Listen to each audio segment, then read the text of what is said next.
How to find quality score in Google Ads. Really easy and simple, guys. So first things first, you want to go and log into your Google Ads account, and then you want to basically go ahead and you know click on keywords from the left panel. Okay, then just click on the columns icon above the table, and then you just want to go ahead and click quality score to basically expand the selection.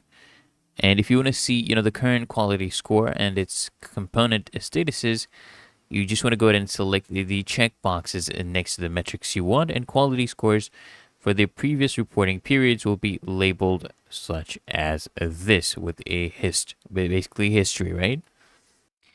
And this is an example of what it would look like. So come click on columns. These are the quality scores. And for example, this one was a 10 out of 10. The keyword was fitted bedrooms. You can see how many clicks it got. What was the interaction rate, the average cost, right? And the conversions, things like that. And then you can see whether or not the expected, click-through rate, was it above average or not, right? And it's really that easy and simple, guys. So I hope this guide provided value to you. And if it did, consider smashing that like button as well as subscribing to frequently asked questions. And I'll see you guys in the next one.